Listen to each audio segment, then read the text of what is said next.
Hi friends, it's Monday morning, September 16th. I don't know yet exactly what I'm going to say. I thought I would try for the first time today to just speak from my heart and not have anything scripted, no note cards, no readings today.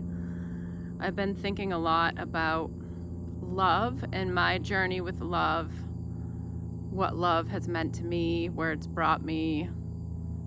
Not a love expert at all, but there are some things that I've learned, especially in the last year or so.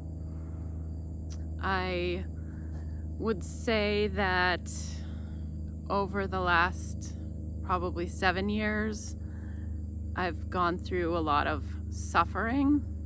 Some of it has been things that I don't know if I should say I brought them upon myself, but things that happened as a result of some maybe not so great decisions that I had made. I think if we're all honest with ourselves, we've all made decisions that we're not proud of and that we maybe could have done differently. However, I think a part of growing and awareness is to be able to look at those situations and circumstances and decisions and try to pull something good out of everything, all the suffering that we've been through, all the lessons that we've learned, even the damage that we've caused to ourselves and others. If we want to grow and just be aware for future situations, and as far as who we want to become, who we're striving to be, and embodying change, I think it's important to be able to look back in a positive way and say, what did I learn? What good came out of that? So I've been doing a lot of that. I would say starting approximately a year ago, I had gone through a really rough patch of life, and I had been kind of like a single mom for several years on my own with 3 little kids and looking for relationships, being open to that, being open to love and finding somebody, my forever person, and just having a lot of dead ends. And maybe I wasn't ready for relationships at those times. Maybe they weren't the right people for me, but there was some trial and error and a lot of suffering as a result. So about a year ago, I came across some Stoic philosophy, Stoicism, and a lot of the foundational beliefs and principles made a lot of sense to me, and I decided that I wanted to start adopting them into my daily practices and into my awareness. It was super enlightening when I first started to do this. I just came across some concepts that were so powerful to me, just so life-changing, such as the dichotomy of control, they call it, like truly knowing what you can control and what you can't control, and accepting the things that you can't control, doing your best with the things that you can control. It's like the serenity prayer, but also the constant awareness of being able to pick apart what's in my control, what's not in my control. That was super powerful to me. Stoicism has a whole concept surrounding what they call Memento Mori. And here I am at the cemetery, my favorite place to film. My dad and my grandparents are here. So the setting of the cemetery, the Latin phrase Memento Mori, it just basically means remember your death. And it sounds morbid, but if you want to think about it in the sense that you have the knowledge constantly that you are going to die someday. We don't know when, we don't know how. It's probably best that way. Having that at the forefront of your mind, or even kind of like in your conscious all the time, it helps you to make the most of every day. It helps you to kind of look deep inside to try to figure out, what is my purpose in life? It helps you to not be petty and to not engage in drama. There's a lot of benefits from remembering our own death, our own mortality. So that was another concept that really stuck with me with Stoicism. Anyways, it's a beautiful philosophy. It's a beautiful way of living, code of conduct, whatever you want to call it.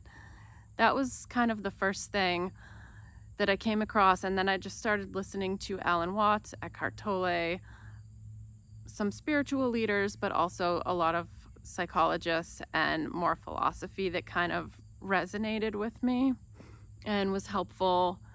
One of the things you'll notice in my videos, my voice cracks sometimes. I don't have the ability to project very loudly. About 4 years ago, I had thyroid cancer. That was, yes, during COVID. Everyone has their own COVID story, but that was a little additional struggle for me. I say little. It ended up being big. The surgery itself should not have been too big of a deal, but I ended up having some complications. The surgeon that took out my thyroid severed the nerve that controls my left vocal cord. So when I woke up, I immediately felt like something was wrong. I couldn't breathe correctly or swallow correctly. It wasn't painful so much, but I couldn't talk. And I knew it wasn't from the breathing tube, as I was told. Anyways, for several months, I couldn't speak. And I was given steroids, sent to speech therapy, put on pretty regimented, aggressive speech therapy, which didn't help at all because I had paralyzed vocal cord.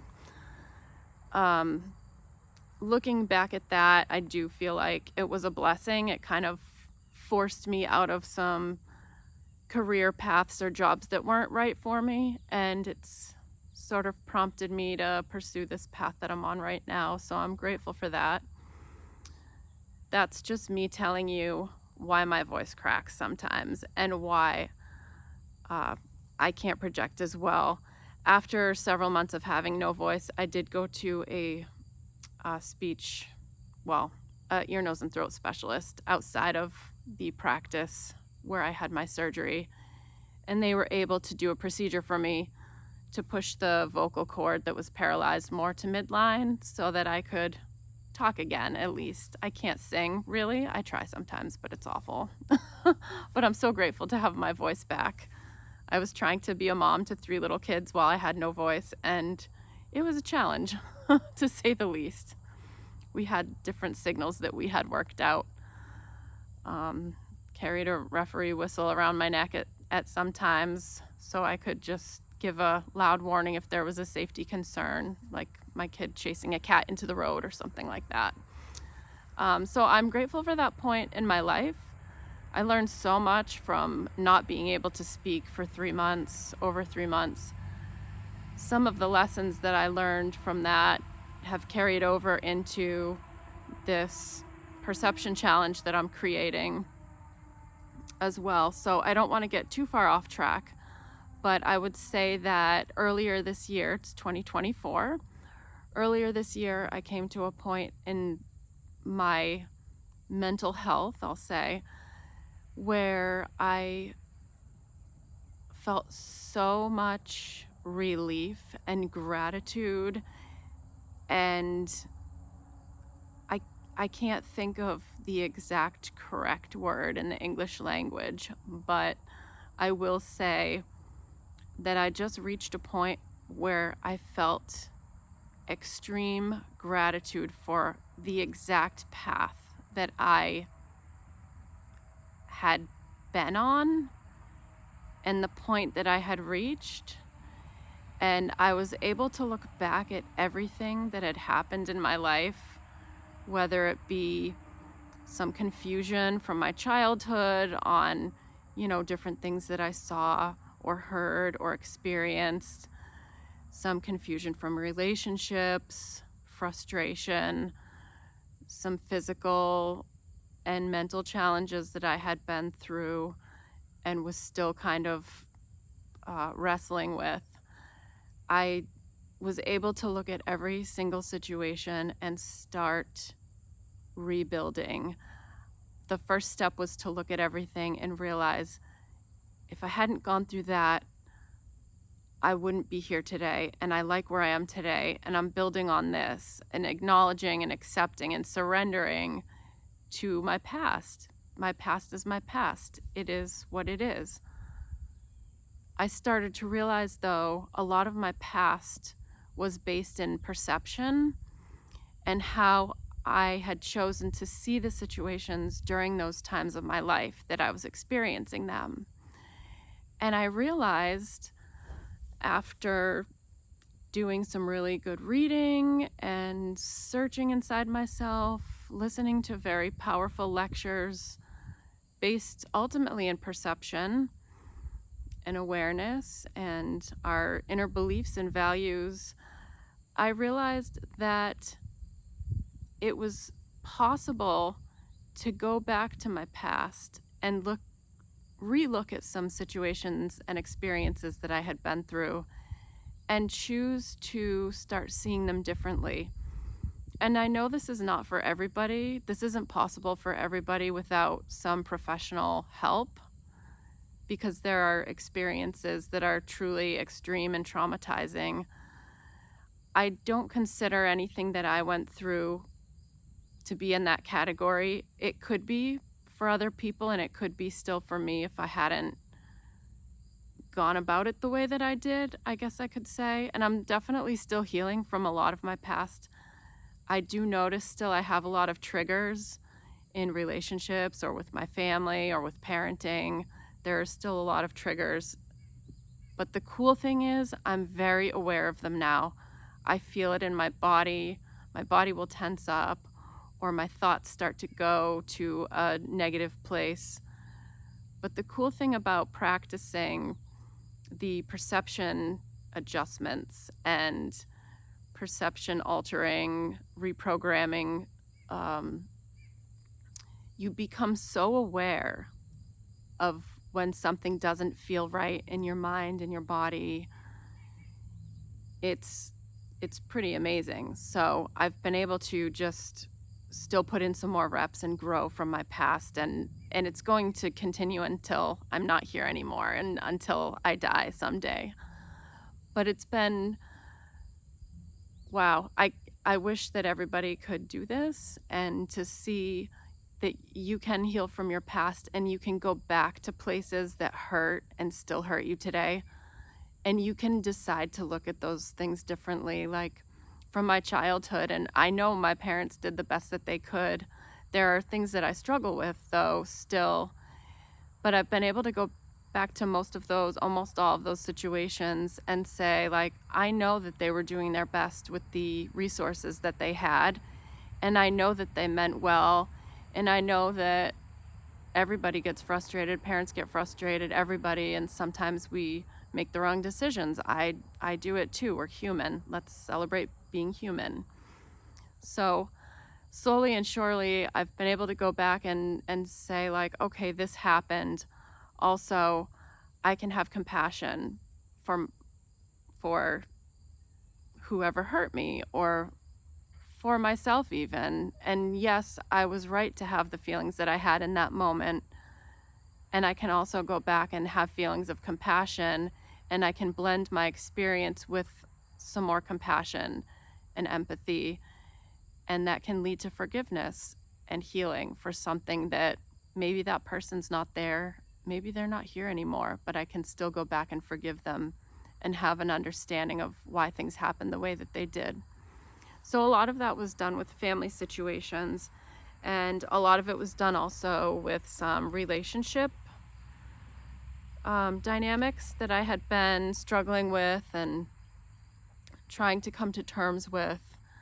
the last couple of years, I had been in a relationship that could have been interpreted at times as toxic, never violent or really awful, just a lot of suffering and a lot of confusion. And looking back at that, I can see a lot of benefits from staying in that relationship as long as I did.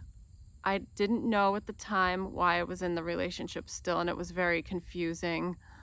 But I started to realize as I was choosing to finally come out of the relationship why I had stayed in it as long as I did. And a big part of that dynamic was how we were mirroring or projecting some of our insecurities onto each other.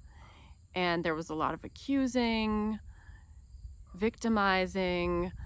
And I got to a point about a year ago where if we had a disagreement, I would say my feelings and I would say, I'm not a victim. I know that it's my choice to stay in this relationship. I'm just frustrated about this, or I'm sad for you that you can't accept my love, or, something like that. I just, towards the end, my frustration was more for that person that I felt wasn't able to receive love and just wasn't ready. But looking back at the projections and mirroring that I was talking about, I could have probably said, like, you're gaslighting me, that's not really what happened, or, you're a narcissist. I could have placed blame easily, and in my mind, I often did. However, being at a point, especially towards the end, where I wanted to just be aware of myself and grow and just be disgusted with my actions and words if I had to be, and I was plenty of the time, I started to really consider, and not beating myself up over it, but I started to really consider a lot of these accusations that were being thrown at me and saying, is there even 1 to 5% truth in what they're saying? And yes, our perceptions were completely different. I think that was why it didn't work and it just wasn't meant to be, but our perceptions were so different. And this quote comes to mind, that what you seek is what you'll find. And he was always looking for something negative to pull from a situation, and I was always looking for something positive to pull from a situation. And those two together are not going to last. I can tell you that right now.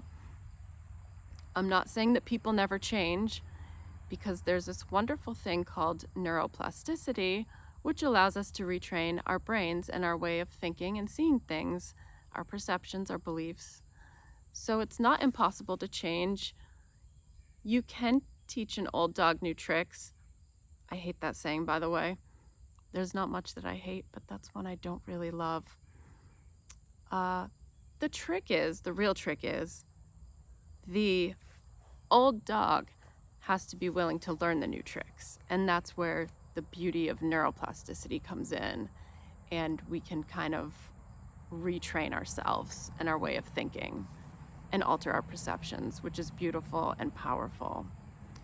So that's what I started to do. I started to just take some of these accusations and examine myself and say, maybe I could get 5% better at this particular thing, or maybe I could get 75% better at this particular thing.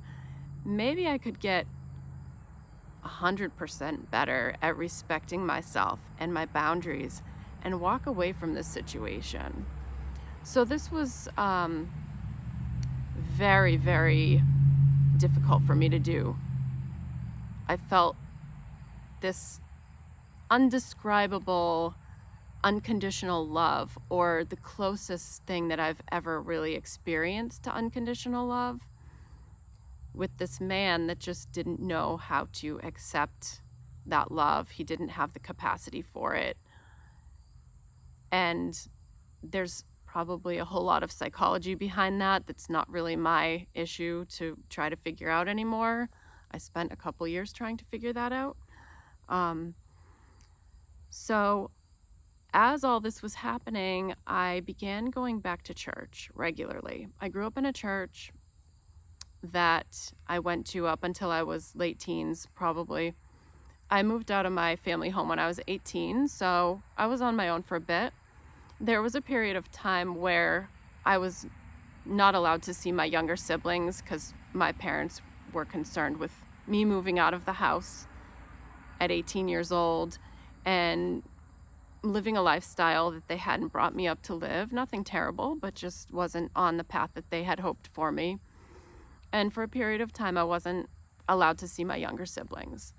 And that was very hard for me. That's one of the things that I think I've tried to kind of heal from and still get triggered by sometimes. I was a big part of bringing up my younger siblings. There's 7 kids in my family. I'm number 2 of 7, and I was 16 and 18 years old when my last 2 brothers were born. So one of them was born after I moved out of the house, actually. And the others, there were some younger siblings, impressionable ages when I moved out.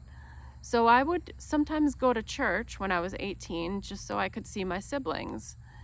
And they were often kind of shooed away from me, which was very difficult. But I had a lot of questionable, confusing, frustrating situations within the church dynamic and with my parents that I were so impactful, I think, for my experience and my judgment of Christian religion or being in church. I just had too many hurt places to go back to church regularly. A part of me really wanted to, because my kids enjoy going to church the few times that we had gone. And they do ask questions about God and all that. And so a part of me really wanted to start going to church again. And the church that I did go to sometimes was actually full of, well, quite a few familiar faces, a lot of new faces too. But the familiar faces were all people that I loved at my old church. None of the people that I had questionable and confusing experiences with.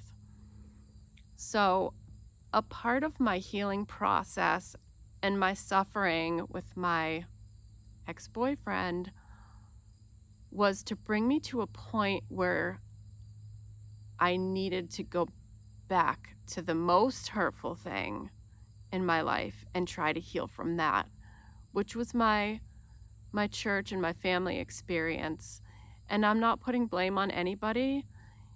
I'm looking at my own perception of what happened and adding some compassion in there for my parents and what they were dealing with, and for some of the leaders in the church that I went to and what they may have been struggling with. Again, we're all human, and I like to say when we make mistakes, let's celebrate being human. That's something we all have in common, and we all make mistakes. So I was, and I still am doing this, but just going and looking at the most hurtful places that I've been avoiding for almost 30 years now. So I started going back to church, and I would sit in the balcony by myself and hide, and I would bring books, my Eckhart Tolle books, my journal, just anything that would possibly distract me or was kind of like comforting for me if something at church became uncomfortable, because I had a lot of triggers at church. It could be certain songs or certain instruments or certain phrase that I would hear over and over that was maybe in my perception like used against me too many times. There were so many triggers, but I had to sit by myself. I didn't want to sit near anybody that I knew. I didn't want to sit where I would really be noticed or seen. I wasn't ready to talk to people from my past yet. I kind of wanted to slip in and slip out and let my kids enjoy the Sunday school thing and just see how I felt and start gauging, where am I at with this whole process. So I did that. During some of the times of prayer, I was during that time in and out of some couples therapy with my ex-boyfriend, and it wasn't going well. During therapy, I felt like every single session that we went to, he was just trying to give all the reasons why things wouldn't work out, and I was giving all the reasons why I thought there was still hope, and it just wasn't working, and it was horrible.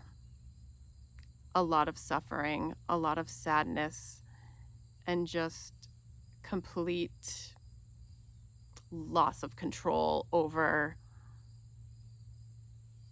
the relationship, because you can't be in a relationship by yourself with one person trying and one person wanting it to work. So I had gone to God during church service multiple times, and certain things in the messages would stand out to me, and I would say a silent prayer and cry in my seat while I was saying it. God, please take this love away that I have for this man. He doesn't know how to accept it. I think he wants to. He doesn't know how. And I would plead with God over and over, please take this love away. It hurts too much. I don't understand why I love this man. And I prayed and prayed. And there was one message or song, I journaled about it. I don't remember at this point what it was exactly, but something clicked in my brain while I was praying. And it was that God was using that unconditional love to show me that his love is unconditional, and that he had been waiting for me to come back to church and to be in that environment and to allow that healing and that peace and grace to be received. I was waiting for a human to receive the love that I was offering them, and it wasn't being received in a way that I felt it was received. We'll say that again, our perceptions are different. But in my suffering and begging for this love to be taken away that I had for this human and his children, I believe that God used that to show me how he was trying to love me and waiting for me to come back to him. And so in my own way, I have done that. And it was kind of with this realization that I felt the weight was lifted, and I was able to have peace about my human relationship not working out. And I was able to finally make sense of getting to that point of the suffering, that it clicked in my brain to accept the love that was being given to me unconditionally by God, or whatever. I do believe in God. I have a lot of gray areas where I don't have a very clear black and white belief on some things that are in the Bible, and that may come across as upsetting to some people. It's just where I'm at. I don't know what I believe as far as a very decisive heaven and hell situation. One of the beautiful realizations that I've come to with listening to Eckhart Tolle and reading his work is he refers to the kingdom of heaven as not being a place that we go when we die, but being a awareness that we are in our minds. And when we can reach this still awareness and acceptance of our existence on earth, that we can kind of transcend what people call hell on earth. You know, a lot of people believe that earth, our existence here, is hell. I don't believe that either. But I do believe that it's possible to come to a point in your mental journey, your spiritual journey, where you can almost exist in like a heaven on earth, the kingdom of heaven. He says it's in us, and it's in our capacity to come to that awareness and that place of existence. So I think that's beautiful, and it just gives us something to strive for, which I think is nice about all religion. It just most religions, I should say, and spiritual practices are just wonderful codes of conduct with a lot of overlapping themes and beliefs and values that are just healthy to adopt if you're looking for some kind of guidance. Going to church, again, has been a pretty regular thing for me since maybe March or April. I'm going on half an hour here. I'm watching my timer. So I don't want to talk too much longer. It's been a journey. Church. In June, before June, I decided to jump on eHarmony, see what would happen. I had tried some other dating sites in the past. Not much luck, just a lot to sift through and lots of messages and things that I didn't really care to receive. People not looking for the same things as me, so I decided to try eHarmony. And I went on some dates, and some were okay, some were not great. And in June, actually on Father's Day, I sent a message to somebody that I was drawn to. And we met up a few days, within a week after those first messages were exchanged. And we've been with each other ever since. So that was 3 months ago today. And I just wanted to give a shout out to him because he's amazing. He spends a lot of time with me and my kids. He's extremely loving. And he's been through his own journey. He lost his wife. They were together for 22 years. And they have 2 teenage children together that are amazing kids. I feel so blessed to have met my boyfriend and to have him receive my love and also giving me the same strong, grounded love in return. I think we give a lot of that to each other. It helps everything to make sense. And I think I had to come to a place where I was accepting all of the suffering that I had been through before my heart was ready to receive somebody else into my life. And when I met Rick, and knowing the loss that he had been through, losing his wife that he had been with for 22 years, and their journey and his commitment to her, and stepping into some of what she had left behind, it just gave me such a huge respect for his family and for her, even though I never met her. And I wanted to come up here today because today she would have been 50. And it's been heavily on my mind that I feel so blessed to